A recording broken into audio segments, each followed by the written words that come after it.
Well, good afternoon, everyone. Thanks for joining us here at virtual Middlebury for today's event. My name is Keegan Callanan. I'm an associate professor of political science at Middlebury.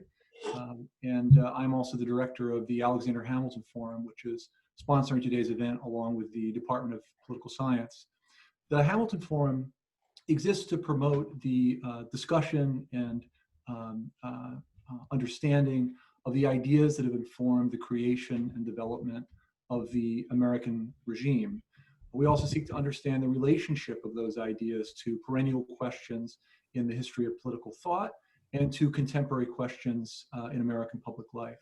And central to our mission is to encourage a culture of thoughtful disagreement and discussion across political and intellectual differences on campus, including this year, the virtual campus.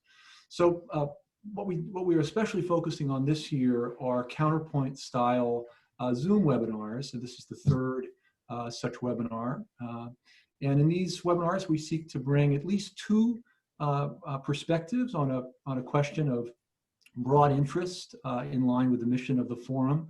And we seek to put before students and others in the audience these two perspectives presented in their best light, invite you to ask questions of the speakers and ultimately to think for yourselves and form your own judgments about the question under consideration.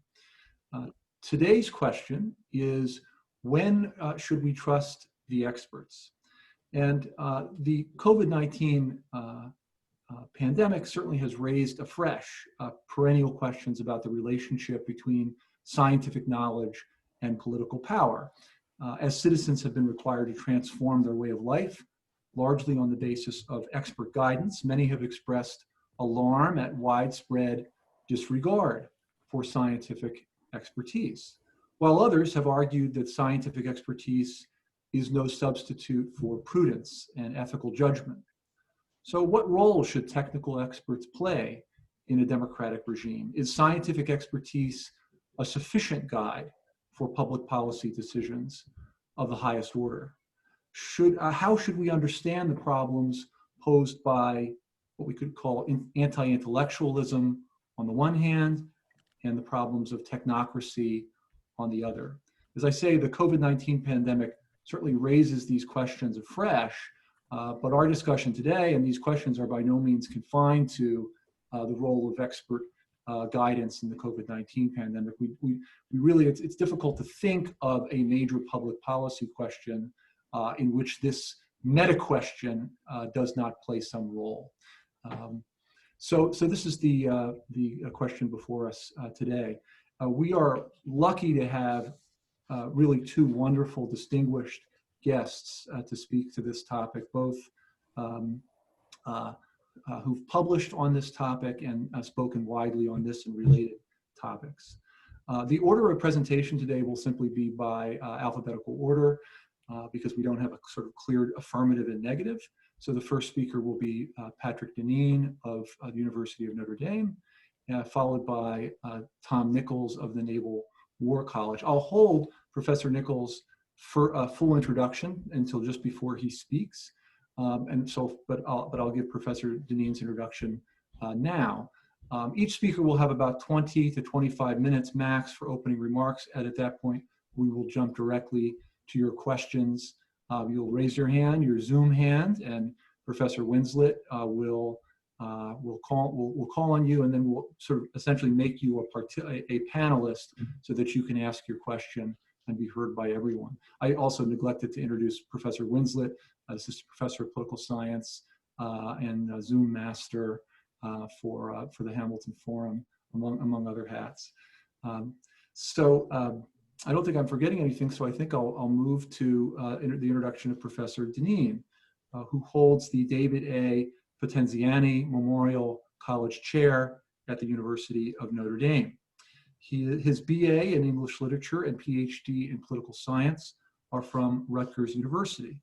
From 1995 to 1997, he was a speechwriter and special advisor to the Director of the United States Information Agency.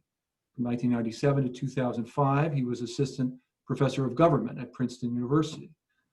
From 2005 to 2012, he was Associate Professor of Government at Georgetown University before joining the faculty of Notre Dame in 2012. He's author and editor of several books and numerous articles and reviews, and has delivered invited lectures around the country and in several foreign nations. He was awarded APSA's Leo Strauss Prize for the best dissertation in political theory, and he has been awarded research fellowships from both Princeton University and the Earhart Foundation. His books include Redeeming Democracy in America, The Democratic Soul, The Odyssey of Political Theory, Democratic Faith, and most recently, Why Liberalism Failed, published by Yale in 2018, translated into, by the last count, I think 15 languages. Is it more than that, Patrick? Is it 15? About that, yeah. About 15 languages, widely reviewed, and I got some attention from President Obama, as our poster mentions. And it does indeed address, in part, this question of the question of technocracy in liberal democratic regimes. So we will begin with Professor Deneen. Welcome. Thank you. Well, I would normally say thanks for having me, but I told my wife as I was ascending the stairs to my office, I'm off to Middlebury, so I really wish I could be visiting you. But as my backdrop indicates, I'm sitting in front of the Golden Dome at Notre Dame, or a backdrop thereof. Today, I suppose I was invited in some ways to offer a critical take on the question of should we trust the experts. But let me begin by saying I'm fully in the affirmative in trusting experts where expertise is relevant and needed. I wouldn't go to a dentist or I wouldn't go have dentistry done if it wasn't with a dentist. I would hope that my surgeon was well trained and capable. I hope engineers are building bridges that stay up and pilots are flying planes and not someone like me. I don't think any of that is under debate here today. I think the real question, and maybe this is one of the ways college professors usually operate, which is to slightly change the question, which is not whether we should trust the experts, but it's whether, in some ways, we should trust expertise to be the governing norm or philosophy of a political order. And that's obviously a bigger question and a substantial question, but I think that's what really lies at the heart of these debates we see today over the role of expertise. And I think here there are genuinely divergent and justifiable standpoints that sometimes get collapsed together. That sometimes people say, well, you don't believe in expertise. Would you rather have would you like to have a doctor do your dentistry? And of course, that's not the case. But I think what really is at issue are really profoundly different sort of philosophical assumptions, political and epistemological assumptions about what is the proper place and role of expertise in human society. After all, we could go all the way back to Aristotle, who argued that we have to have the science that's appropriate to the subject being studied. And he made an important distinction that when it comes to scientific matters or mathematical matters, you want to have what he called a theoretical approach or a theoretical science. These are the sciences that elicit in exact answers. For students who are watching this, these are the classes well, maybe not at Middlebury, but at big state schools, these are the classes where your grades are often discovered by sending them through a Scantron, number 2 pencil filling in little circles. As opposed to the human sciences, which Aristotle said are the practical sciences, the sciences that cannot elicit exact answers. And these are the classes where you might be tempted often to go to the professor's office and see if you can get an extra half a grade, because it's not an exact answer. Maybe the professor can be persuaded that your answer was in fact better than that professor realized. So there are obviously appropriate kinds of expertise depending on the subject. And one of the questions that we have before us is, do in some ways we confuse the sciences, the kind of Aristotelian sciences, when we think of the role of expertise in American society? Should the theoretical sciences govern us when practical sciences are essential? And that goes back to the question of prudence. Here I want to raise, I hope in the time allotted to me, 4 related problems or difficulties with the modern presupposition, what I think is the modern presupposition, that expects modern citizens in modern liberal democracies to be submissive to the rule of experts and expertise. The first of these is a very old argument. We encounter it in the Apology of Socrates. Socrates says he was told by a wise person that he was the wisest person who was alive. And Socrates is skeptical, and he goes around trying to find out who's wiser than me, who knows more than I do. And he discovers that everyone he talks to, politicians and poets, all the people who are deemed to be the leaders of the society, they don't really know much at all. They claim to know something, but they don't. But then he goes to the craftsmen, the people who build things, and he discovers that they actually do know something. They really know a lot about, the chair maker knows how to make chairs, right? Ron Swanson's really good at making chairs. And the painter knows how to paint really well. But the problem, he says, is that the craftsmen will often extend that knowledge beyond the realm where it belongs. They'll tend to claim their expertise extends beyond the area where they should rightly see themselves as experts. The old saying, when you have a hammer, everything looks like a nail. I think that sort of summarizes that point, that everything will start to look like the problem whose resolution lies in the area of one's expertise. And I think this is something that lies beneath some of the debates we've been having in regard to the pandemic mentioned by Professor Callanan, which is that we have often been hearing that especially we need to listen to epidemiologists in confronting the challenges of the epidemic, of the pandemic. But of course, there are other experts whose knowledge ought and could be relevant here, which would include mental health experts. What is the impact of being shut in for, a year, the better part of a year? Economists, what are the impacts of shutting down the economy for this extended period of time? And of course, all of this ultimately has to be adjudged. The claims of these various experts have to be adjudged, really ultimately by a political leader who can't answer the question on the basis of what the epidemiologist says or what the economist says. It has to be the kind of art of prudence. So that's in some ways the first and maybe most obvious of the problems of expertise.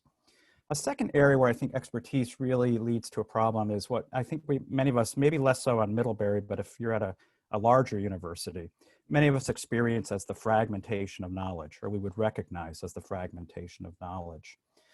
Where a society is going to really orient itself toward the development of expertise in a wide array of areas, this requires a high degree of specialization. And a high degree of specialization means that someone has to know more and more about less and less. This leads to what many of us would say is very much the experience on college campuses, certainly as a faculty member, which is what we sometimes call the siloing of knowledge, right? That each person knows an awful lot about their area of knowledge, and that the community of people with whom they discuss their very specialized knowledge becomes the other experts in that area of knowledge, not at their own institution, but at every other institution. And so the most important relationships today, for example, for an expert in political science, won't be my colleagues down the hall who are teaching English or my colleagues down the hall who are teaching anthropology.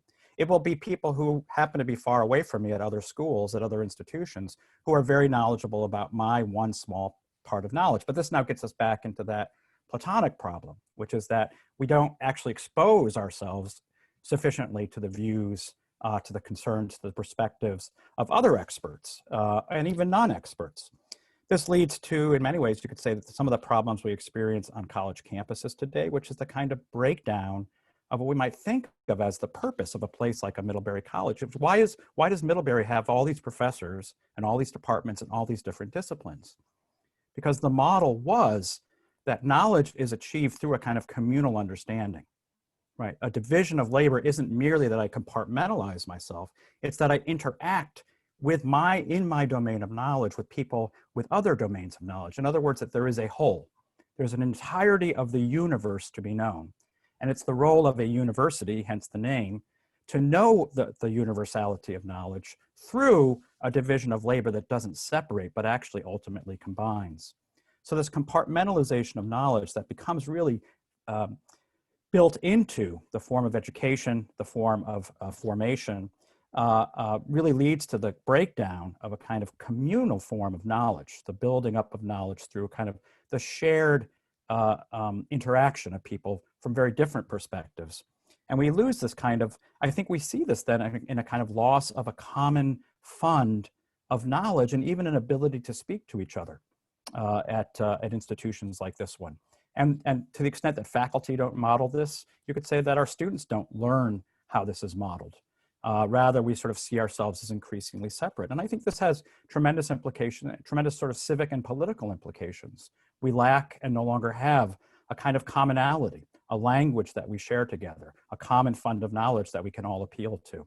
The breakdown of communal knowledge actually leads to the breakdown of community, or we could say it changes the nature of an institution like a university from a collegium, a set of colleagues, now to a very a kind of almost an Adam Smithian factory where each of us is involved in producing our particular part of the pin without knowing what it is we're actually making, without actually being able to say what it is we seek to do at these institutions, qua institutions. The third area of critique I would point to, and I think this relates to what I was just saying, is that the apparent neutrality of expertise and the governance of expertise, in fact, isn't neutral.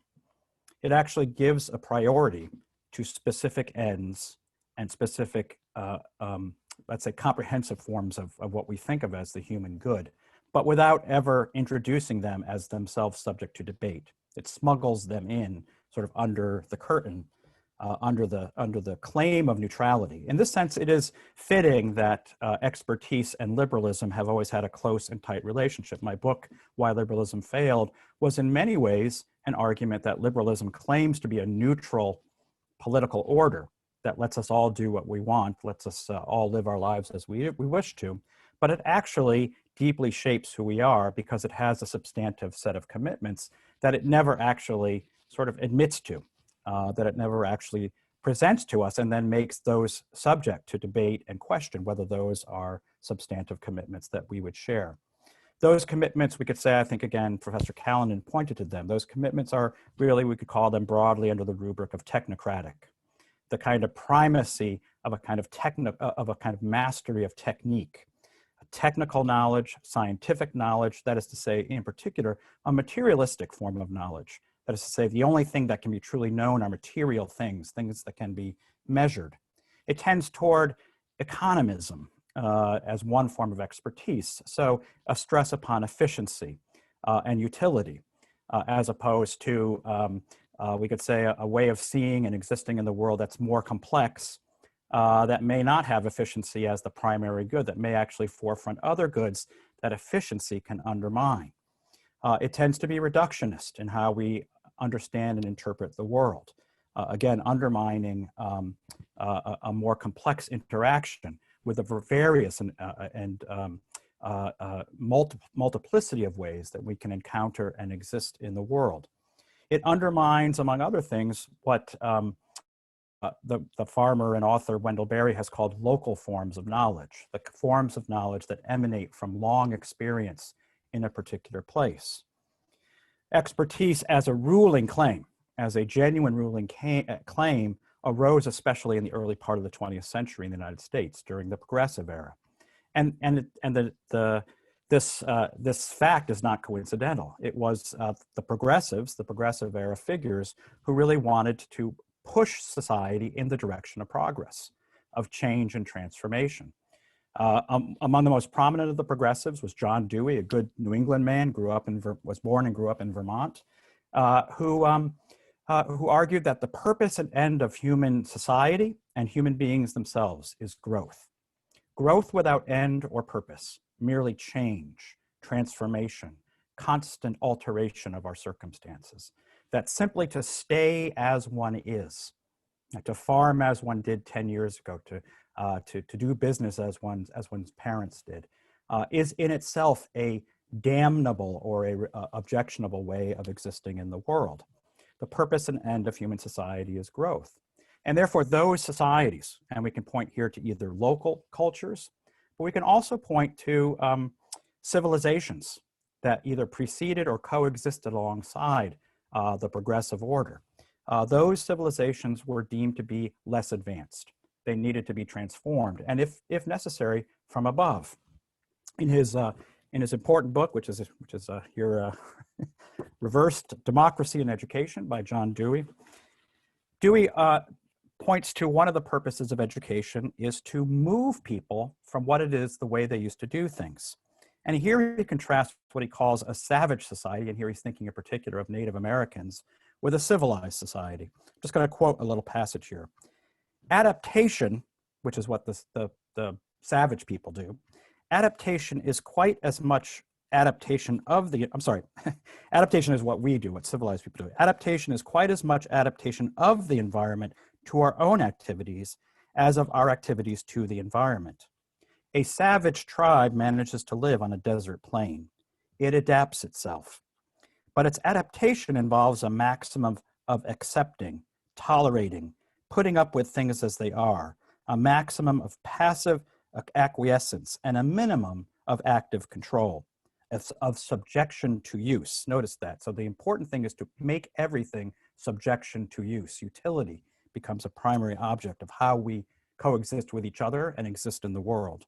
A civilized people enters on this scene, the native tribes adapting themselves to their conditions. So a civilized people enters upon the scene. It also adapts itself. It introduces irrigation. It searches the world for plants and animals that will flourish under such conditions. It improves by careful selection which of those are growing here. As a consequence, the wilderness blossoms as a rose. The savage is merely habituated. The civilized man has habits which transform the environment. Now, this is a kind of the basic worldview of the kind of progressive mindset that Dewey certainly inhabits, which is that things cannot simply be done the way that they were done because they worked over a long period of time. Rather, we had to change and transform the world, especially to our own uses and purposes.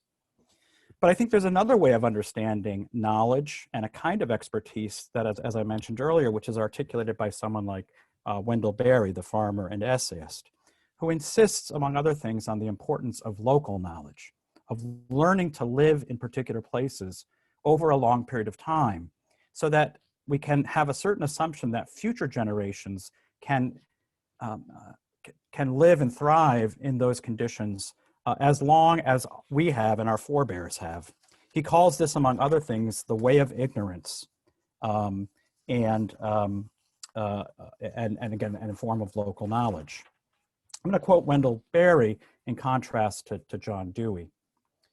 We seem to have been living for a long time on the assumption that we can safely deal with parts, leaving the whole to take care of itself.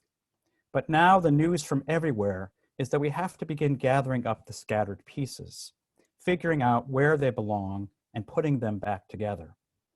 For the parts can be reconciled to each other only within the pattern of the whole thing to which they belong.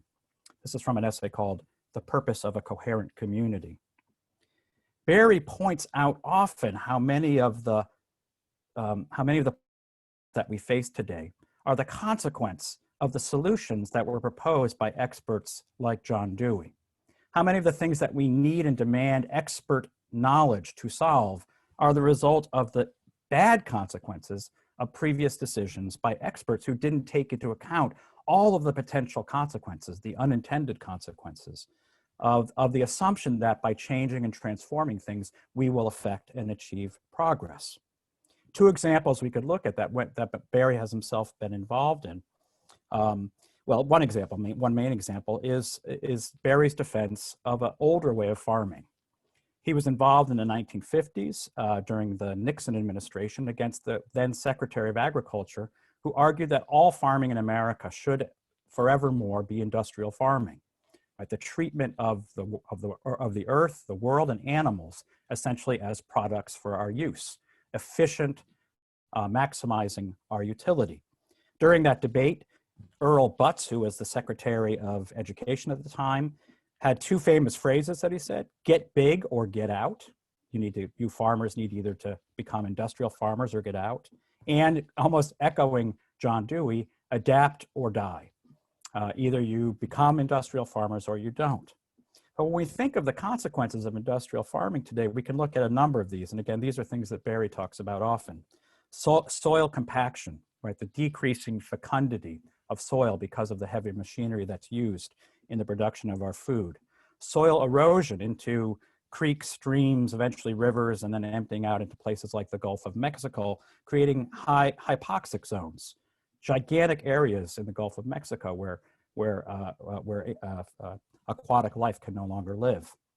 The separation of the processes of animal life on the farm from plant life. So you used to use the animals in part for fertilizer, but with the separation, the sort of specialization of labor, we now have separate places where we raise animals, where we treat them essentially as industrial products. And the waste that's collected now, no longer going back into the earth for fertilizer, now seeps into the groundwater and is creating massive problems in various more rural places in the country. Our reliance upon fossil fuels as part of industrial farming has certainly contributed to the massive amount of carbon that's been emptied into the air over the last 50 years. And so for those who are worried about change, to which we are now supposed to submit ourselves to the experts, ought we not to raise the question, how did we get it to this point? And it turns out that behind where we are now were a lot of experts telling us exactly how we should be acting back then. And I think maybe even in a more profound way, what the get big or get out philosophy led to was the decline of a kind of ethos of the family farm, something that Thomas Jefferson had praised as a central bulwark, as a kind of backbone of American civic life. The ideal of owning your own business, of not being a subject to somebody else's sort of whim, as basically as an employee, telling you what to do. In other words, what Jefferson was arguing against was a country of what he would, what we might think of today as kind of wage slaves. We're not literally slaves, but we are subjects to the whims of those who employ us. And one thing that we certainly are is debtors rather than owners. So the decline of family farming and the kind of attendant culture that breeds has, I think, had profound civic implications. And the last thing, and I know I'm almost out of time here, the last thing I would point to, the last problem, is that the kind of rule, the claim to rule of expertise becomes ultimately and inevitably profoundly anti-democratic. It creates a differentiated polity, a polity of the people who are to submit to the expert and those whose claim to rule is based upon a special kind of a knowledge. And it even separates the ignorant from those who know. Now, Tom Nichols in his book reminds us, and rightly so, that a democracy is, America is not a democracy, it's a republic. But I think he makes a big mistake here by assuming that by being a republic, this therefore means that we ought not, that we ought to submit ourselves, or that a republic is based upon a kind of rule of expert knowledge. A republic in the ancient understanding, and certainly the understanding of our founding fathers, the claim to rule of those who rule in a republic is virtue, not expertise. So it includes things like prudence. It includes things like the ability to govern with a certain amount of humility. But it's not centrally focused or based upon expertise. This is not to say that it doesn't have a place, but a set of people who govern on the basis of expertise are arguably not going to be necessarily particularly rich in virtue. In the course of his book, Dr. Nichols positively cites, among others, Ilya Salmon, who is a law professor, as an example of someone who has raised the question of whether or not we can think of most American citizens as possessing enough democratic competence to be able to rule well, whether we in fact should assume that democratic rule, ruled by the people, is in fact justified. Salmon is himself one of a number of thinkers, and I've been engaged with these thinkers over many, many years, mainly libertarians. So we have progressives on one side who are pro expertise, but we also have libertarians on the other side. So we might think of liberals and conservatives are both kind of pro expertise. This isn't the kind of a left-right divide. But Salmon is one of many libertarians who actually are quite forthright in arguing that we need to reconsider the American form of government to minimize the extent to which the people actually participate in political rule. That argument has been made most forthrightly by another in this circle, a man named Jason Brennan at my former school at Georgetown University, who's written a book called Against Democracy and argued that we should really establish an epistocracy, a rule of those who are most knowledgeable. And here again, I think we would have to raise the question of what is deemed to be the proper end or goal of the experts who are supposed to be ruling in some purely neutral form. Beyond that question, I think we can say the following, that this particular line of argument, and as I suggested, it's one that's shared both on the left and the right, but especially by libertarians and progressives today, it creates the predictable backlash. When some number of people, especially well-educated people, occupying positions of esteem and reputation, spend a good deal of their time basically denigrating and even condescending to the intelligence and to the ability, the political ability and knowledge of their fellow citizens, we should not be surprised that the consequence is the rise of populism. The consequence is the rise of people who say, to hell with you, and you telling us what to do. And the inevitable consequence of the rule of expertise is to undermine the rightful claim of experts. And this is why ultimately this becomes in some ways confused. It's confused in part, I think, by those who would claim that expertise is some neutral knowledge, like the knowledge of a doctor or a medicine, but it ultimately gets confused politically. But I would say this is one further consequence of the claims of an expertise that has extended itself, its claims to rule too far. And if we want to reduce the pushback from the people who feel themselves in some ways unjustly governed by the experts, the first thing that's necessary is to reduce and to pull back on the claims of the governance of expertise in favor of a form of rule that is much more based upon local forms of knowledge, common sense, and the way of ignorance that Wendell Berry suggests. Thank you. Thanks so much, Professor Deneen. Our next speaker is Tom Nichols. He is the U.S. Naval War College University professor and an adjunct at the U.S. Air Force School of Strategic Force Studies, as well as at the Harvard Extension School. He is a specialist on Russian affairs, nuclear strategy, NATO issues, as well as a nationally known commentator on U.S. politics and national security. Previously, he served as a staff member in the United States Senate, a fellow at CSIS and the Harvard Kennedy School, and he's previously taught at Dartmouth down the road from Middlebury, actually a former Vermont resident, as he was saying earlier, LaSalle, and Georgetown. He's also a 5-time undefeated Jeopardy champion and was noted in the Jeopardy Hall of Fame after his 1994 appearances as one of the all-time best players of the game. He's currently at work with a book under contract with Oxford University Press entitled Our Own Worst Enemy, The Assault on Democracy from Within. His 2017 book, The Death of Expertise, The Campaign Against Established Knowledge and Why It Matters, has been widely reviewed and read, translated into Italian, Russian, Korean, Chinese, Finnish, Japanese, Romanian, Portuguese, Ukrainian, Vietnamese, and Indonesian at last count. His work on nuclear strategy includes most recently a 2014 monograph, No Use, Nuclear Weapons and U.S. National Security. I should also mention, since we're just coming off the elections, students may be interested to know that Professor Nichols served as a senior advisor to the Lincoln Project, which was a prominent player in the recent election. So it's a pleasure, Professor Nichols, to welcome you to virtual Middlebury. Thank you. Thank you very much. And as Patrick, I want to join Patrick and say, I wish I were with you. Drove by many times. I used to live right off of Route 5, just up the road. I will lay out some of the argument that was in the book for those of you that are unfamiliar with it, but I want to respond to the broad criticism that Patrick makes, because nowhere in the book, and I think you and he will be surprised to find how much I agree with him about a lot of the criticisms he makes about about the state of the world.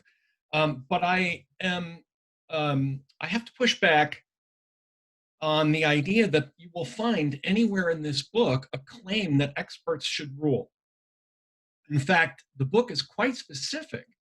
I am quite specific that experts, and I say this almost word for word, experts are the servants of a democracy, not its masters. That the client of every expert is society, whether you are a lawyer, a doctor, a professor, a philosopher, a plumber, an electrician, whatever your field of expertise is. Your overall client is society, which is part of why you claim, it's part of what you give in return for your claim to the independence and autonomy and a certain amount of esteem that you gain from the recognition of your professional or expert area. So I bristle when I hear things like to be ruled submissively by experts. And I will tell you that a few years ago, I was giving a talk on this in Minneapolis, and a fellow in the audience said, "You're not talking about power. You're not talking enough about power and how much power experts have." And I took a line from the Russian Revolution and I said, power is lying in the street to be picked up by anyone who wants to educate themselves even to the tiniest degree that would allow them to be a more effective governor of their own destiny. And that's what I really argue for in the end of the book, because I fear technocracy. I don't fear mob rule. I certainly don't fear populism, because I think populism is nonsense. It's incoherent. It has a record of failure unparalleled in political movements. I worry about technocracy. Technocracy is a vastly more effective means of supplanting democracy. And we're going to end up with technocracy by default. Part of the problem with all of these arguments is I agree with Patrick about Republican virtue. I agree about, to a certain extent, the kind of sturdy knowledge of the common person. But we are in a situation, and now let me talk a bit more about the book and why I wrote it. We are now in a situation where half the American public can't name 3 branches of government. We're in a situation where 1 out of 5 people aren't sure if the earth revolves around the sun or vice versa. We are in a situation where this is not a matter of Republican virtue. This is a matter of having become a decadent, affluent, lazy society where we don't even bother to gain the basic knowledge that we would require to govern ourselves. And I'll take issue with one other thing that Professor Deneen said right off the top. No one is taking issue with kind of technical expertise. He isn't.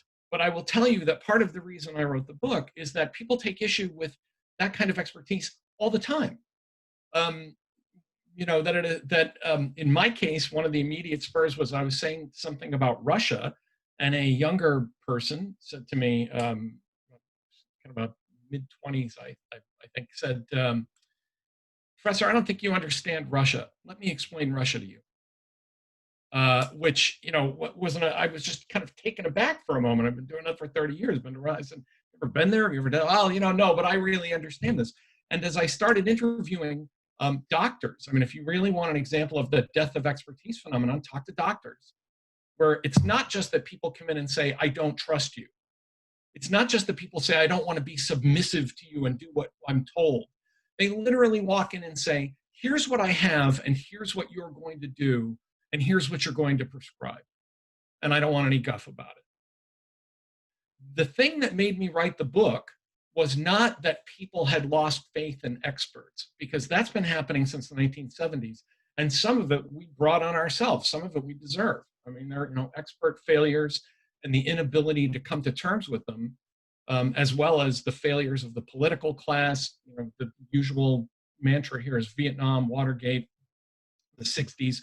But that's not the phenomenon that spurred me to write the book. The phenomenon that spurred me to write the book is people thinking they know more than experts in every field of expertise.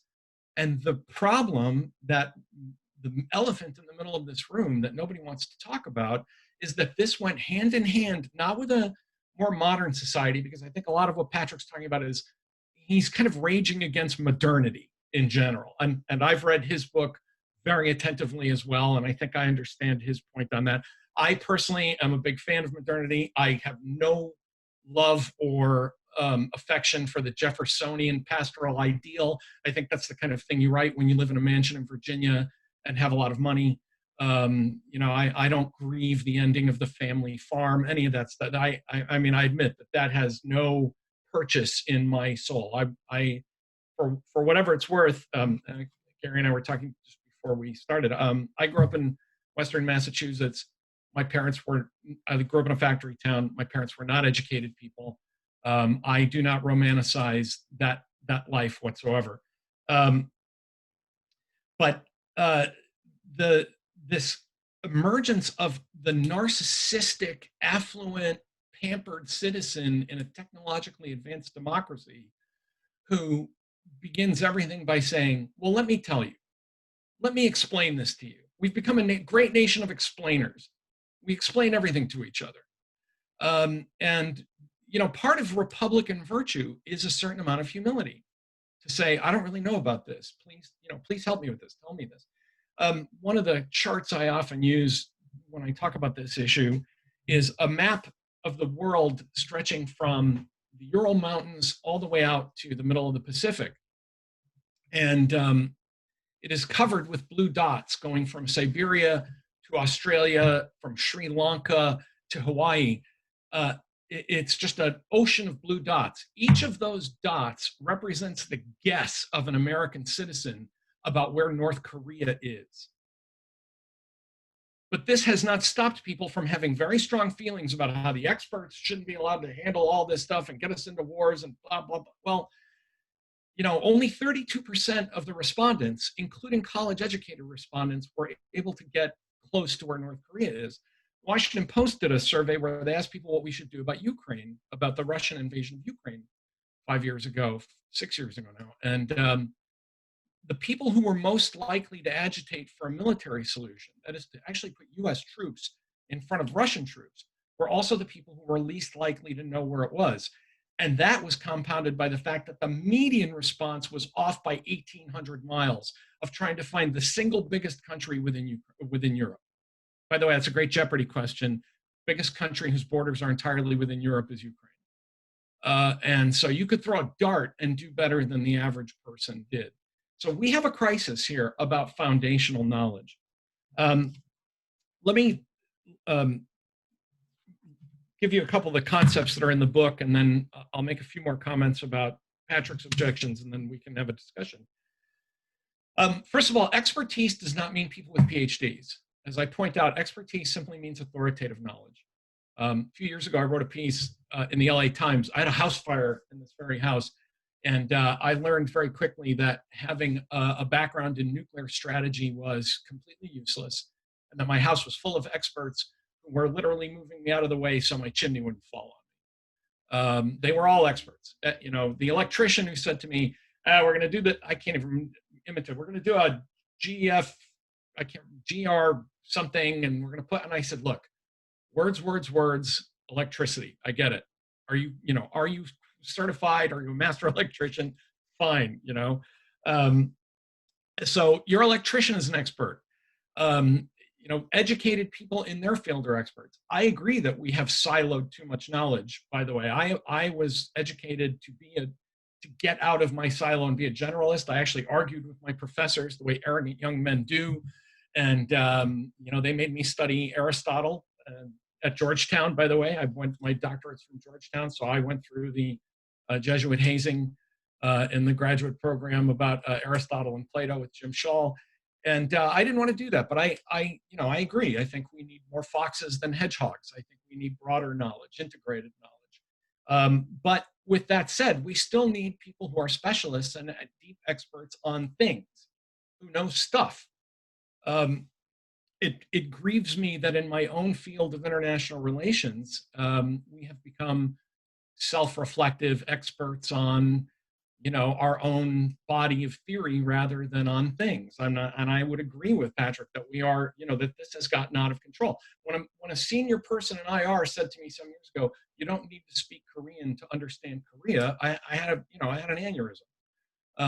So there are problems in the siloing of knowledge, but the answer to the siloing of knowledge is not the widespread embracing of ignorance. And I think that's the other path we've taken. So expertise just means authoritative knowledge in a particular field. I think that the problem here, that I identify in the book, of people simply saying, "Well, I know, I am omnicompetent. I know everything. I can handle, ask me anything. I can solve these things. I am competent to handle all these problems," is a narcissism that's been driven by, I think, a very therapeutic model of education. I'm sure some of the students that are watching this right now are not going to want to hear this, but I think in colleges and universities, we spend far too much time asking you if you're happy instead of asking you what you're learning. I think we do that in K through 12 education, that we spend an awful lot of time thinking about fulfillment and personal happiness, when in fact education should be challenging and even sometimes unpleasant. Um, I think that the media bandwidth availability has created the option for each of us to silo ourselves in information. When I was a boy, the evening news, and this is something, by the way, that I didn't know until I was a little older. When I was a boy, the evening news was 28 minutes. It was all about Vietnam. I didn't realize that until the Vietnam War, the evening news was 15 minutes long. Now, I don't think that's a better world. And I don't think three old white guys reading, corporate curated news from Manhattan is a better model than what we have. The only thing I will say is that in 28 minutes, you had to make hard editorial decisions about what mattered and what was important. And the people watching had to concentrate for 28 minutes because they weren't going to get it again until the next day. My father, again, not an educated man, but he would listen to the news aerobically. I mean, you couldn't talk to my father while he was watching the news. He would just kind of give you the hand and point at the TV and say, "News," like Homer Simpson, TV. And then he would read the morning paper and the evening paper. And I would say my father in 1970 was vastly better educated about most world issues than people who are drowning in siloed news, where they simply flip and graze and alternate to the internet or to their phone, so that they never have to encounter anything they find unpleasant. They never have to be challenged by a view or have to grapple with a complex issue that isn't entertaining. And that is a problem. And I would say I actually don't put as much blame for this on the internet as people might expect me to. I would argue that the internet took all these problems, put them on steroids. But if you look back into when people started to develop this kind of rolling narcissism that led them to argue that doctors and lawyers and teachers and everybody, they're all this all begins in like the early 70s. I mean, I think on this, ironically enough, Patrick and I are probably both conservatives, but of a different flavor. But like all good conservatives, I blame everything on the 1960s. And so this really begins sometime in the early 70s. David Frum's book on the 70s, I think, is really indispensable on a lot of this stuff.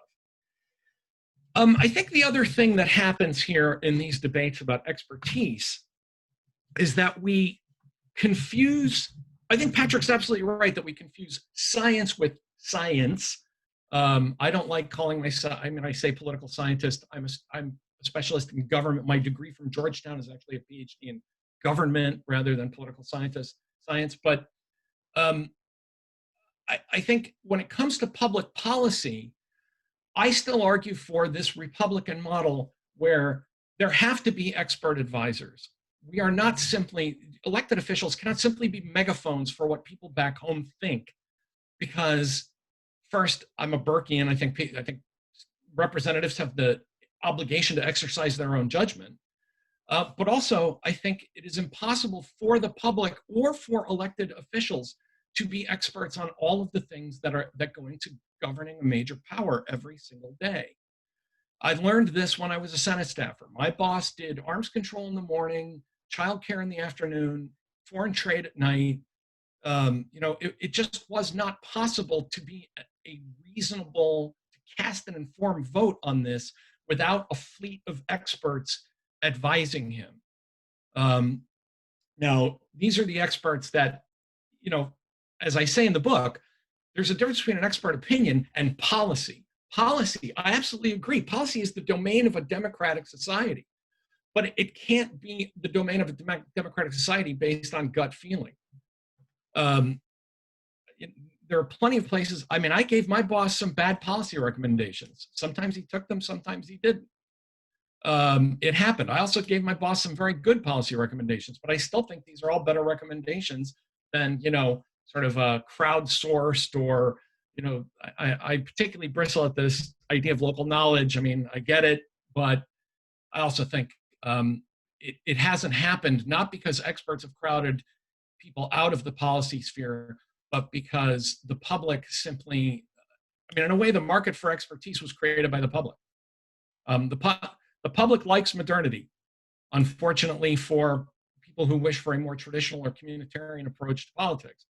And I am actually somewhat paternalistic on this. I think that the elected officials ought to say no on occasion.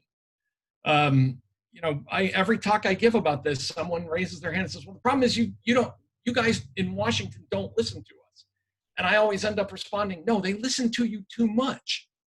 And they try to give you everything you want without any discussion of cost or benefit or risk." To go back to the example Professor Deneen brought up at the very beginning of this about masks versus lockdowns, I'm all for having a discussion about that. I live in a state right now that is trying to weigh that they're putting in a curfew. I live in Rhode Island. We're putting in a curfew. We have masks. The problem is when you have people who simply say, "Look, you're not the boss of me. I don't like any of these things." To me, that's populism. You're not the boss of me. So do we, we're trying right now. The governor of Rhode Island has said, "Please wear masks. I'm going to put in a curfew after 10 o'clock. I don't want to close bars or restaurants or gyms. But if people don't stop doing this, then we're going to be so that we literally do not die from this. We are going to have to keep imposing more restrictive things." And I think the one thing that, where I agree completely that expertise is politicized. There is no such thing as a perfectly neutral expert. Political science went through this back in the 60s. And this is a real thing that happened where people said, you political scientists studying comparative regimes, you're not just studying them. You have a real bias for democracy as opposed to authoritarianism, to which, political scientists went, yeah, okay, it's 25 years after World War II. Amazingly, in a world where authoritarians killed 65 million people, we are sort of, prejudiced toward maybe democracy is a better idea. And I think it's okay to say that out loud. I gave a talk in front of a committee of the National Academy of Sciences where I said, you need to be more arrogant and more humble at the same time. Stop reasoning with people who think the world is flat. Stop trying to have arguments with people who think climate change doesn't happen.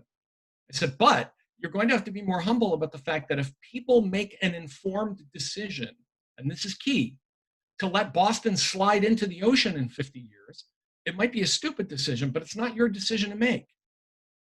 So plant the stake on knowledge, but understand that policy is not irresistible. And I think this is probably where Patrick and I would agree, very strongly, that to simply say, look, I have an expert, I understand, I understand how Russia works. That doesn't mean you have to do everything I say about how to deal with Russia. But if you want to make an informed decision, you're going to have to at least talk to me, and maybe more than one of me, to get a broader, but you can't walk in and begin with Russia. Let me tell you about Russia. I did some reading. I saw something the other day. I was on the internet. That's the thing that I have really been pushing against. And I want to finish because we've got a lot to talk about. And I think Patrick gave us some really, meaty stuff to sink our teeth into here. Because I actually agree about things like the fragmentation of knowledge and, I call that the division of labor, but I think it has gone too far in some areas. But I want to bring up something from my childhood about modernity and progress and local knowledge. I used to spend my summers, 3 or 4 of my summers as a young child with my grandmother in Greece, a place that at the time in the mid 60s was still pretty untouched by modernity, where, we still bought our yogurt from a guy who came every morning and, scooped it out of a barrel. Um, and you know, we had an agora every Monday that had all fresh fruits and vegetables and all that stuff. It was beautiful. It was beautiful. I mean, my uncle was a fruit exporter who just drove his truck from farm to farm to farm, negotiating for pears and peaches, while his American nephew just like chased chickens around and gorged himself on literally fresh almonds that I would pick from the tree. But the thing I have to tell you, after going back to Greece, you mentioned Jeopardy. I took my dad back for one more trip to Greece with my Jeopardy money to see our family.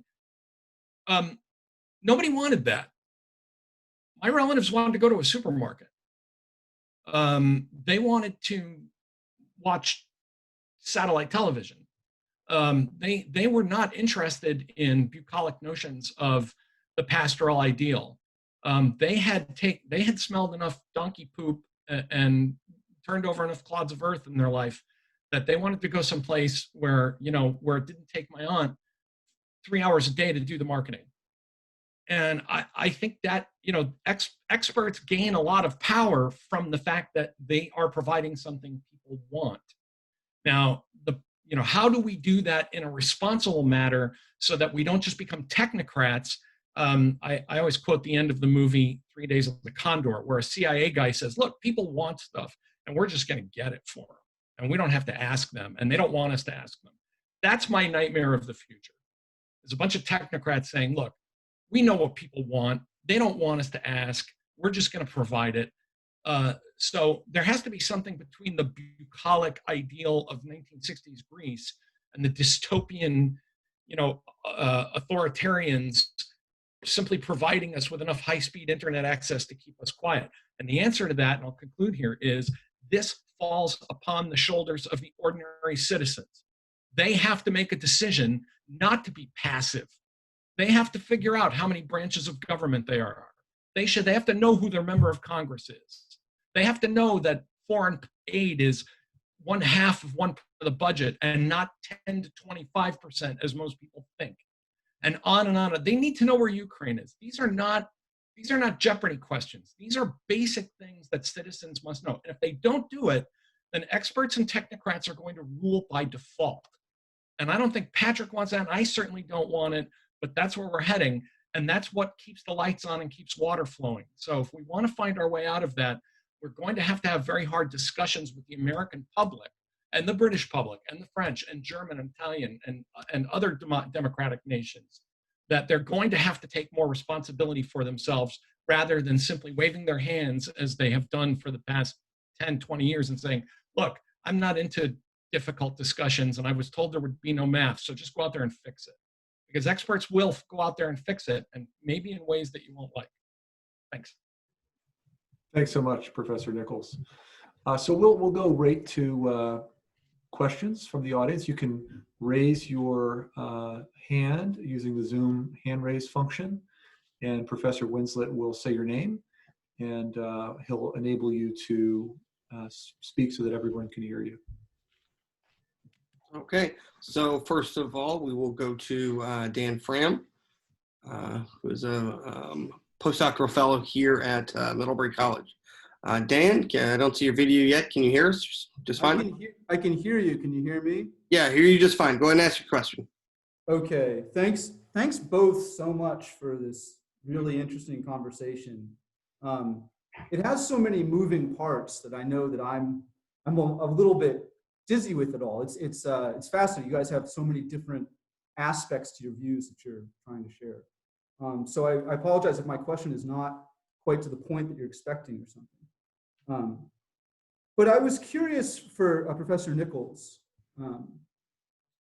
I have certainly studied some political science as well, and I've seen that the voters are uninformed. But it seems to me that this is something we've known about the American public for a long time. It goes way back. That is to say, I'm curious whether you really think there's been a decisive shift in the disinformation or the lack of education of the American voter with respect to these kinds of specifics, or whether that's something that we started finding out about the American voter as soon as we started doing research into them. So I was kind of curious what your perspective was on to what extent this is really a significant change?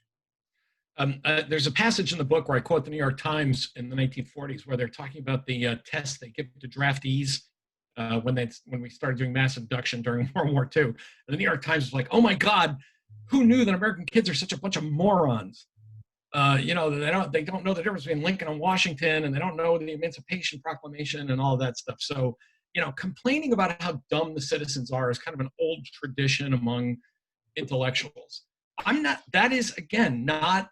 That is really a secondary problem, because what has made it particularly lethal in the 21st century is that this is ignorance wedded to immense narcissism that has made people resistant to learning things. It's not that people don't know things, it's that they are actively hostile to knowing things. And add to that our growing sense of tribalism, where, and this is something that again, it predates you know, this is something that goes back to the 60s at least, of people fusing their personal identity to their partisan affiliation, even when the policy, this is again why I'm so dismissive of populism. Populists don't care about policy, they care about cultural resentment. This you know, we've name checked Aristotle, but it's time to name check Nietzsche. This is ressentiment. This is this itching sense of inferiority that just makes people crazy, and that they kind of soothe by saying, I might not be a good Democrat, but at least I'm not a Republican, you know, and this negative partisanship that then says, okay, but this problem that we have to figure out about, you know, tax rates or what to do about a pandemic, this is a little more complicated. And like, I don't want to hear any of that. And I think that the American public, in a way that, I'm only 59, in a way that I have seen happen within my lifetime, the American public has basically become uneducable. And I will just add one more comment and then hand it over. This is not about education. Everybody comes at me and says, this is because like Reagan gutted education.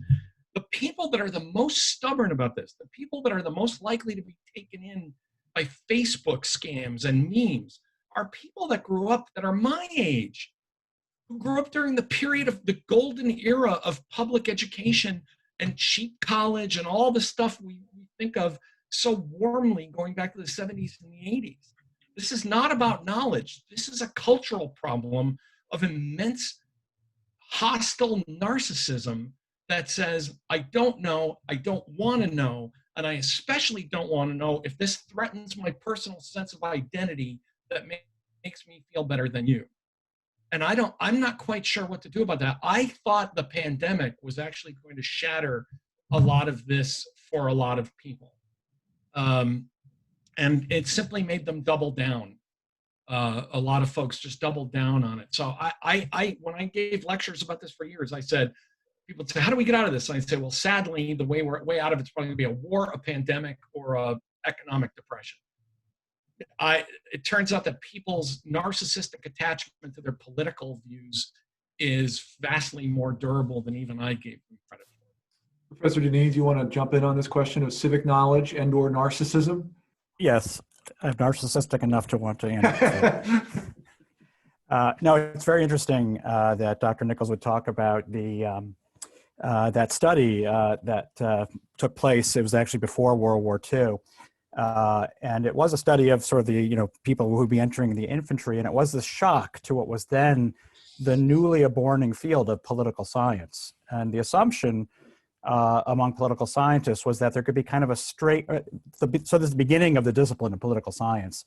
The assumption was that there could be a straight transfer of voter preferences filtered through experts who would, transform that into policy, who would then feed that policy or offer that policy to political leaders. That's the origin of political science as a discipline. And anyone who's interested in this, I wrote a whole book about this called Democratic Faith. And I actually went through a lot of these early studies in social science. And the study of IQ tests of young men who would be entering the infantry was a complete shock to the system. And it really caused this uproar among the sort of the earliest generation of political scientists and sociologists, because now suddenly the model had been destroyed. You know, if people were this ignorant, if they had low IQ, if they couldn't answer questions about how many houses of Congress there were, how many senators there were in their state, how could we expect them in any way to have any kind of even reasonable preference? This occurred also at the same time that sort of studies in political psychology were coming out, and early political psychologists discovered that people have preferences based on, often not entirely rational criteria. Sometimes it's based on, sort of my feeling about things or how I grew up, or just some kind of background noise that may not actually be based or ground in reason. And this was one of the consequences was really to push what became the paternalistic instinct, something that Professor Nichols himself claimed to embrace, the paternalistic instinct among progressives, which was, it turns out that people just really can't govern themselves and have to be governed. And so this, really, this wasn't the 1960s. This was built back into the beginnings of the effort to create what I said earlier, that sort of Aristotelian theoretical science that would apply to political things. One of the striking things that occurs around this time is the president of the American Political Science Association, probably to which several of us belong. In 1931, Walter J. Shepard got up and gave the presidential address, which every year the APSA president gives on the occasion of the annual meeting. And in the course of that lecture, he argued that Americans had to overcome their democratic faith, and that the model that we really needed to look to was this newly rising figure in Italy named Benito Mussolini, that he would supply the model of leadership that America now needed, now in an age after our faith in democracy had waned. So when I said earlier, there's a tendency, a strong tendency, in the kind of the embrace of the ideal of expertise. And I'm not talking now about the role of experts, which I think Dr. Nichols and I both agree are very important in any society. But the central role that expertise is to play in a political society leads inevitably to a kind of paternalistic kind of worldview, and one that begins to kind of blame, and especially to point to the ignorance. It has this kind of almost knee-jerk way of pointing to the ignorance of the ordinary person as an excuse for needing even more paternalism. I think today we've heard some condemnations of populism and some critiques of populism, but think about some of the reasons for this. The people who are populist, and this is where I live. This is South Bend, Indiana, and the environs here. I'm surrounded by people who once made good livings here. Who built homes here, who were here for multiple generations, whose parents are here, whose grandparents are here, whose family is buried here, who have a real sense of place. This is a deeply felt thing, especially among people who have a generational memory of these places. And what they were told, especially in the 1980s by a whole series of experts especially in the economy, was that America had to offshore its production, that this would create a great boon for consumers. This would juice our economy, it would become more financialized, more of the center of wealth would be in the cities. It would move out of manufacturing, and it would move into production. And the claim that, the people want it. This is what the people want, as they did in Greece. I think this is completely contradicted by the facts on the ground. What these people were told by a succession of experts, by a succession of figures, was that you just have to be retrained. All right, so Robert Reich, a generation ago, in the early 1990s, said we have to train all these people to basically learn to code. And guess what I heard 3 days ago? Rahm Emanuel, in an interview, said, guess what? All these shopkeepers, all these service workers who are going to be replaced by robots, they need to learn to code. We had people like Kevin Williamson arguing these people are losers, and what they really need to do is rent a U-Haul and get out of where they are. They're just failed people. And this is all across. It doesn't matter. This is Kevin Williamson, a conservative, Rahm Emanuel, a liberal. The view of those who occupy, let us say, the elite circles where the experts tend to reign, is that the people simply don't know. They don't know what's good for them. They have to accept it, and they have to change whether or not they like it or not. And so I would say that here, this is a good case in point where a democracy or a republic would be one in which we would say, what can we do to support and to offer our assistance to those people who are trying to live their lives in a way with continuity, with generational continuity, and with a sense of place, rather than simply assuming that the sort of technocratic, utility-minded, right, financialization, economistic, and efficient answer is always the best answer for everyone. There is a, let's say there's a tilt in the regime that we live in that is always going to favor those who are going to prefer the tendency of the expert, which I laid out earlier, those tendencies of utility, efficiency, and so forth. And that will come at the cost of those who don't value those ends to that extent and to that degree. And then one should not be surprised, and this is where I ended my argument, one should not be surprised that there will be a pushback from something called populism. And again, Mr. Nichols suggested that, Dr. Nichols suggested that I in some ways, that in some ways I supported or endorsed some idea that anti-expertise was a good thing. I think that the main, or I guess I think the main impetus and reason that we've seen over the last 20 years, 30 years, a real rise of a suspicion of expertise is because of, on the one hand, the consequences of the decisions of people who claim to be experts upon people who are not experts, and then the derision and condescension that those people received when they had something bad to say about those decisions.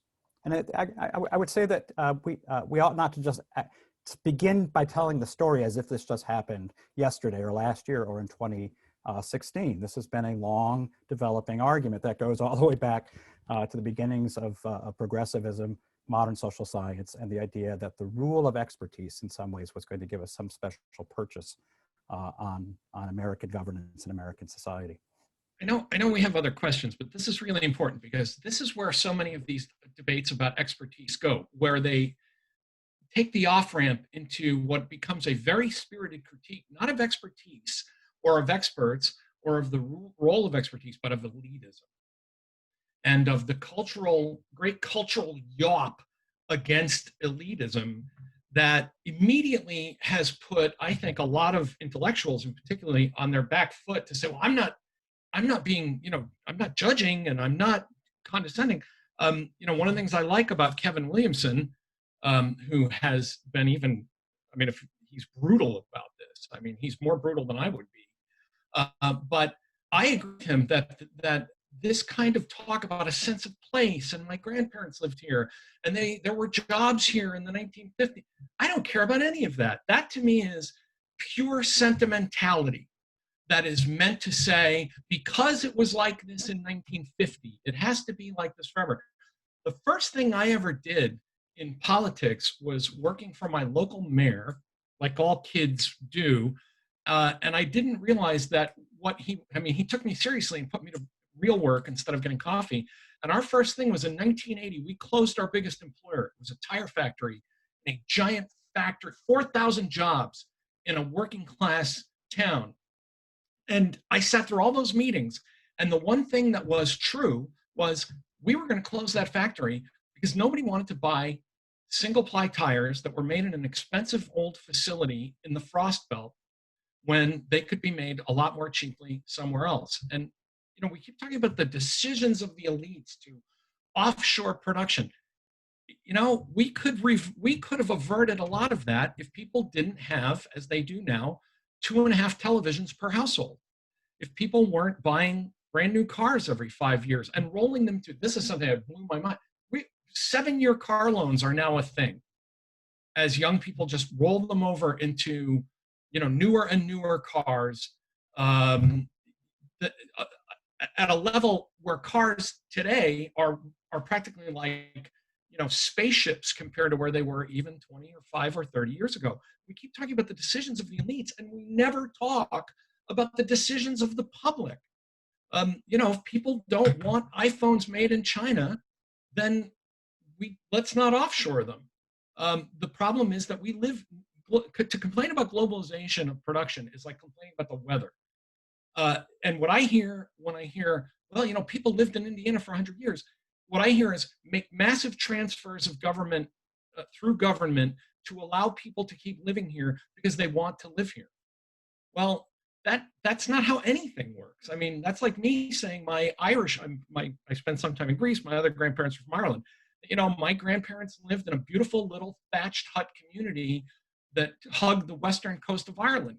And they left because there was nothing there for them anymore. It's still there. There's still a fishing community and they have some light industry, but that's, you know, there are just towns that are not going to thrive right now. And there are other towns that are going to thrive that have come back. I have literally seen in my lifetime my hometown go from destroyed to more or less back on its feet. Not such a bad place to live. We keep treating everything that has happened in the past 25 years as this irreversible murder of these bucolic and wonderful small towns that were just, you know, smothered in their sleep by these crafty capitalists who sold stuff that we want, and that's permanent, and somehow we have to reverse that. And the challenge I would put, and I not directly to Patrick or to any one person, but to everybody, this is something I say in all of these debates. What is the alternative? What is it that when you said, Patrick, at one point, I wrote this down because it was so good. He said, well, we believed, oh, by the way, I looked it up. It was incoming college freshmen in 1943 that the New York Times was complaining about. Patrick, so we developed this belief that preferences could be moderated through experts who could then create policy. That sounds to me like a perfectly reasonable approach to government.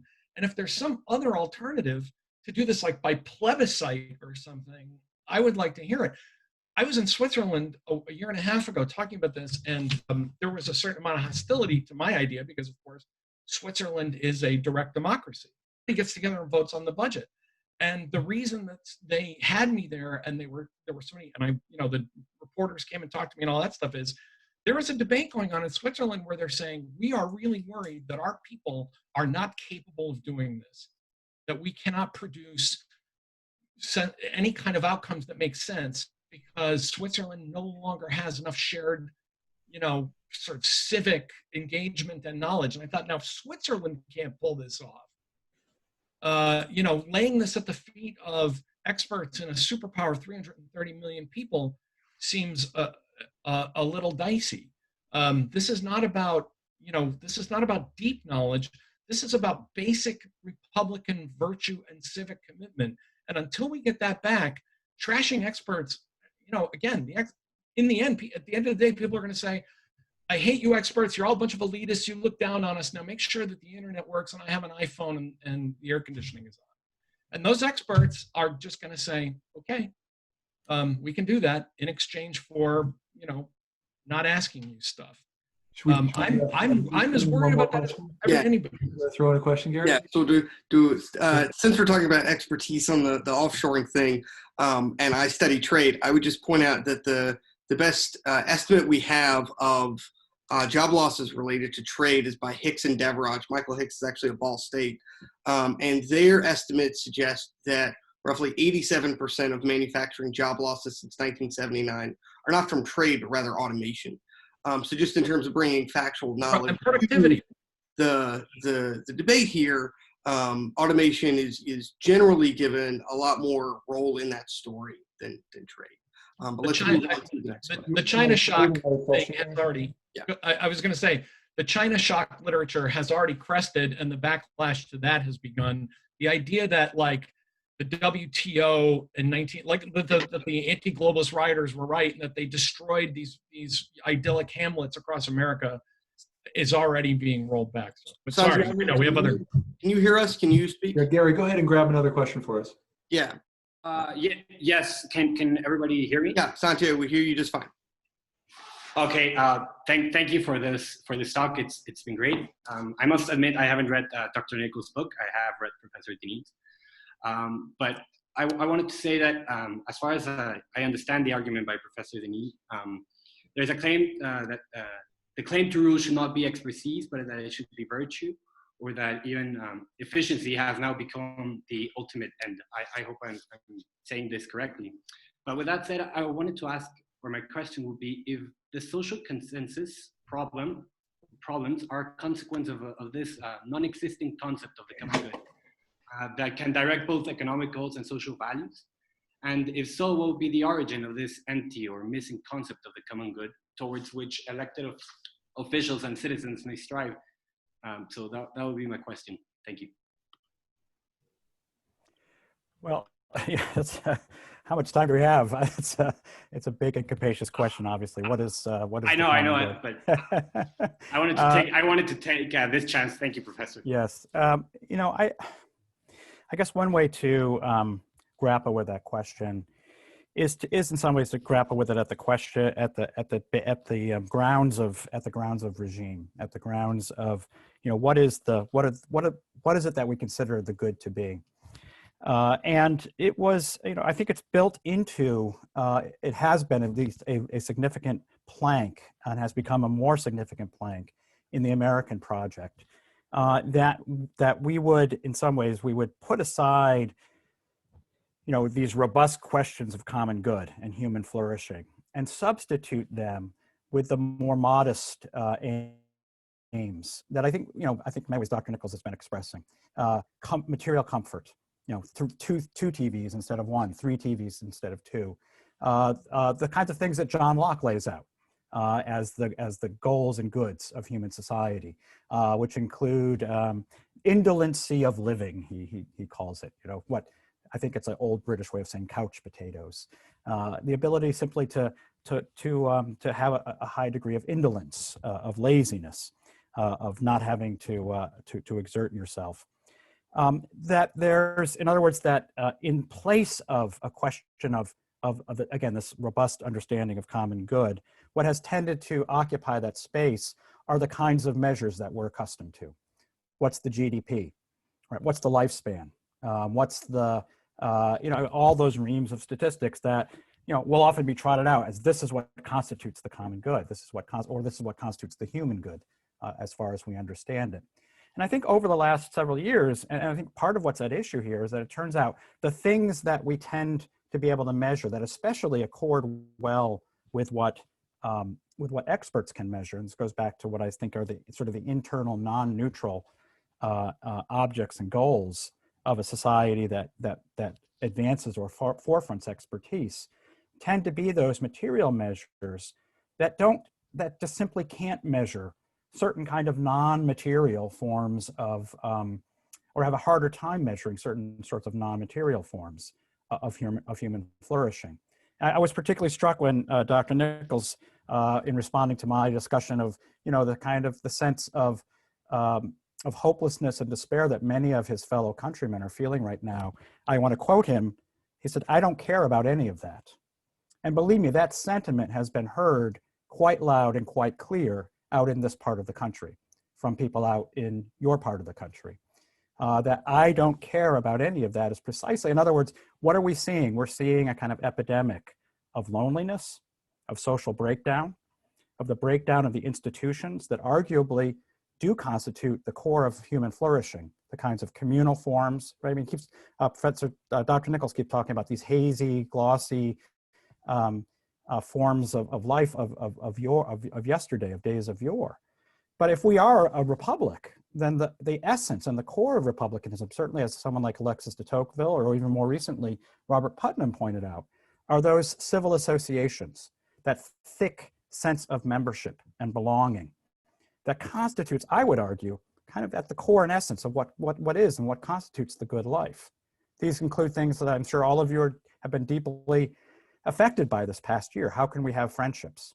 How can we have relationships? How can we build something together? Well, if you're experiencing that this year in the last 8 months, imagine that feeling if it's been over the last 20 years. And I think that's, in some ways, you could say you're experiencing in some ways what many of your fellow citizens have been experiencing.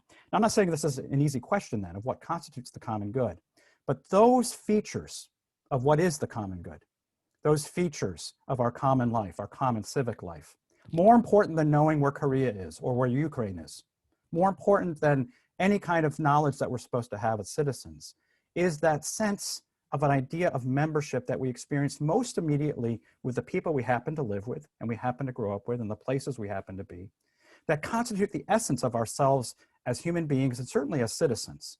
And where that begins to break down, then it's not surprising to me that we see this extraordinary, these pathologies that we see, especially out in this part of the country, of opioid addiction, of suicide rates, right? The lifespan of people in my part of the country is actually decreasing right now. There's a good statistical measure.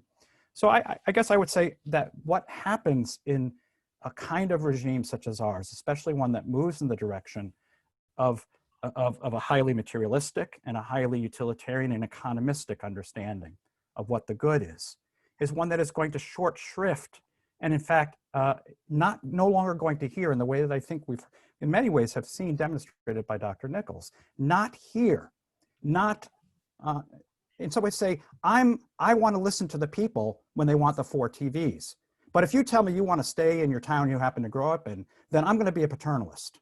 That I'm not going to, what is it again? I don't care about any of that. Right? It turns out that the paternalism is selective because of what you hear is that which is good and worth doing precisely fits a sort of set of presuppositions as to what constitutes the good of life. And I think it's essential to stress this. I'm not arguing about the role of experts. What I'm arguing is about a deeper regime set of assumptions that I think, with all due respect, Dr. Nichols can't really reach because he himself is operating within the sort of the operating system that already in some ways, so he governs his thinking about these questions. This is the first time where I felt that Professor Deneen's been unfair to my argument and has recast everything I've said so that it is more congenial to the argument he wants to make. Let me just start by saying, when I say I don't care about any of that, it's not that I don't care about my fellow citizens. But when someone says, look, I want to live in Indiana because my parents lived here and my grandparents lived here and my great-grandparents bought a farm here, that is not something I can ask everyone. That would be like me saying, I understand that. And you know what I'd really like to do? I'd really like to live in Boston. And I'd like you to subsidize that too. To me, the sense of place argument is basically an argument for saying, subsidize what a certain group of people in the United States want. Kevin Williamson's argument, and I'm sure Patrick's read this, he said, look, we should help these people, send them U-Hauls. I'm sure that Dr. Deneen finds that to be a cold and heartless answer. I find it to be a completely common sense answer, in part because I have packed up a U-Haul and I left the only home I ever knew, and it didn't kill me. I mean, there have been places I've lived that I don't like. There have been places I went that well, I'm sorry to say this, I didn't much care for living in northern New England. Way up, I'm a city guy, but I lived there for almost a decade, and I had wonderful memories of it. But this notion that one group's claim, again, this is the underlying populist argument, the real people, the real Americans who live in Indiana, the people here, as opposed to where you live in Rhode Island. I could walk out this door. This isn't totally, I don't live on Bellevue Avenue in the mansions. I live around the corner from a strip mall in Rhode Island, which is where most people live. This notion that somehow the real people are in the heartland and on the coasts, where the streets flow with chocolate and the street lights are made out of cotton candy. I mean, this is the caricature that has divided us for so long. My point about material standards, I agree with everything Patrick says. I am a religious churchgoer. I'm a member of the Elks. I believe in these thick associations so deeply. The people that resist everything that Patrick Deneen is telling you are the people. The people don't want what he's selling because, as virtuous as it is, as much as I wish they did, they won't join those organizations. They won't defer gratification. They won't have, part of the reason we're in this situation in places like Indiana and Ohio, and Gary, thank you for pointing out the issue of automation, but it's also people just didn't want to have babies. Those idiots that were chanting in the street, we will not be replaced. My first thought about them, and I know no one here is defending it, but it triggered a memory when I thought, you were replaced 20 years ago. That's one of the reasons immigration is an issue in the United States. And so all I'm saying is, if we are going to appeal to the people, then we have to understand that the people don't actually want the solutions that populist adjacent or populist friendly intellectuals are offering. And I think one reason for this, and maybe we can find some common ground here, because I think part of the reason for this and the problem is that we have nationalized the culture of the cities to be the national culture, which I think is wrong. I think it's ridiculous that when you go to a friend of mine, I wish I could take credit for this anecdote, but a friend of mine has a great line where he says, 30 years ago, you went to Ohio. Nobody in Ohio said, hey, we have good sushi here too, you know. They said, sushi is raw fish and nobody eats that here. We eat barbecue. That's what we like. We have somehow created deep cultural resentments by an obsession with how people live elsewhere in the country. I did a talk show in Nebraska recently where the hosts were like saying, you know, people in Nebraska are fixated on how people live in California. Maybe we were a better country when we couldn't spend all this time peering into each other's lives all day long. I mean, I'm a New Englander. I'm one of those old school New Englanders. Like, I don't care how people live other places, because who would ever want to live anywhere but, you know, within sight of the Berkshires or the Connecticut River or, you know, Southie. I'm very parochial, in a way, I'm part of the problem, right? I never really wanted to live far away from here, even though I had to live up and down the East Coast. But this notion, I am not advocating for televisions or lifespans. As I'm a practicing Christian. I believe we're here for a very short time. Life should have meaning, and that meaning should be found in the worship of God, taking care of our children, being kind to our friends. What I'm saying is, though all of those things, all of those behaviors that would sustain these communities are things that the people themselves have let go of. This is a lot like Tim Carney's argument in Alienated America, that he gets everything exactly backward. He said, you know, if only these people were a little more religious and community oriented, you know, their communities would be much better off. And I'm like, yes, and if I were 8 feet tall, I'd be a basketball player. They're not, because, and I think on this, Professor Deneen's argument about liberalism allowing people to kind of just, you know, atomize away from some common notion, I have great sympathy for that. But I am not to the point where I will turn to people and say, we are going to recover that by having some notion of the best life together. I still believe that a secular, liberal, human rights-oriented, tolerant democracy allows us all to be the best people we can. My paternalism is actually pretty equally applied. If you want me to fix the problems in Indiana, I can fix the problems in Indiana, but you're not going to like it. And I don't think it's really going to change anything. It will put, I think Williamson is right.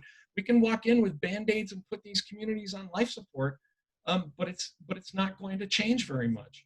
And I don't want technocrats to become paternalists, but I have to live in this society. I need the lights to go on and the power to work.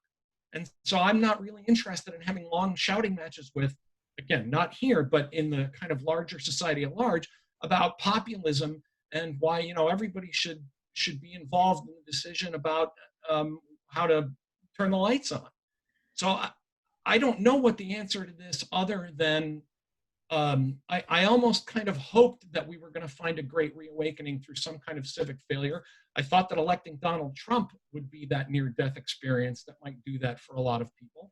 It didn't. I thought the pandemic might be that experience. It didn't. And I think this is the price we're just going to have to pay for the next 20 or 30 years, living in a technologically advanced and affluent society that is at peace.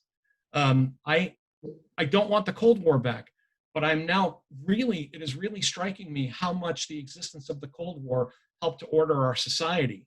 And I feel it says something bad about us that we have a less ordered society without an existential enemy to deal with. But the people that are arguing with you, Patrick, are not me. It's the people you think you're trying to help. They don't want this. I think we're a little over. I think I'll just offer Professor Deneen a very brief final word, if you'd like that, and we'll close. We can see that this conversation certainly has legs. Professor Deneen? Oh, I think you're muted. You're muted, Professor Deneen. I think Professor Nichols is quite right to ask the question, what are you going to subsidize? And I think we need to think of that term in a much more capacious sense. what is it that we as a civilization are going to support? What kind of civilization do we think we're going to be? And it was interesting, we began our conversation, some of you who arrived early may have heard our conversation before we started, talking about the kind of, especially the move, especially many of you will live, assuming you're college students, of going away from your home to a college and then going off and living probably in one of those cities that the rest of the country is now modeled on, as Professor Nichols was suggesting. Generations ago, and I don't mean to just be merely nostalgic here, I think it really is as a kind of, you could say this is a model of one alternative model. It's not simply to strip mine all the talent from every locale in America, but rather the model would be every place has its own genius, right? God in his wisdom, we're both Christians, God in his wisdom seems to have spread talent, ability widely. But now, in many ways, we could say what we really suffer from is where I began, which is a kind of deficit of a kind of civic virtue. And it seems to me entirely wrong to simply point at you, the people, are the failure because you haven't educated yourself sufficiently. Or I think it's alternatively lamentable simply say you, the elites, have failed because you haven't modeled civic virtue. What we really have seen is the kind of complete separation of two worldviews that is increasingly separated into two different geographic settings. And when we discuss something like Tim Carney's book about the sort of alienated America, what we're seeing, at least in some part of our country, where a lot of these divisions are now arising, it really is both geographic, but also social, cultural, class, and so forth, arises from, it seems to me, there's no more mixing of the people of these two worlds in a way that I think a generation ago we thought this is something we should subsidize. And I don't mean that financially. I mean, as a civilization, we should value this. These are things we should model. We began our discussion talking about all the statues that exist in all the little hamlets, all the little towns of the people, the important people who grew up in those towns and gave something to those towns. And where are those people today? Well, more likely than not, they apply to Middlebury and places like Middlebury, and they get educated and they leave and they never come back. And none of you will ever have a statue erected to you from living in New York City in all likelihood, but you might have. If we subsidized a very different way of thinking about the relationship that we have, especially as talented people, as a member of the elite myself, and thinking about what's our relationship to the broader population, not simply to dismiss them or to even insult them for their lack of intelligence, but maybe perhaps understand that by drawing away, by siphoning off all of the talent, the kind of models of leadership in the name of progress, what we've actually done is created exactly this populist monster that keeps Professor Nichols up at night. That there's a deep connection between these two phenomena. And simply to blame the elites or to blame the populace is really the wrong way to think about this. And what we have to do, I'll end here with Aristotle. Aristotle said the best workable regime is a mixed regime called a polis, where we mix the oligarchs and the demos. And that mixture has to be actually sort of geographic and physical. And that in mixing that, we create a kind of a middling element in society. So I realize that's highly abstract and theoretical, but I think there's something to be said for not just name dropping Aristotle, but engaging with some ancient wisdom as we confront these very modern problems. Thank you. Well, on that note, we could say Aristotle's Politics may be on the reading list, but if you'd like to continue this line of inquiry, again, Professor Nichols' next book is coming out in 2021, Our Own Worst Enemy, The Assault on Democracy from Within. Professor Nichols' earlier book, The Death of Expertise. Professor Deneen's reading list would include Why Liberalism Failed, and an earlier work, Democratic Faith, if you'd like to continue to think about this family of questions.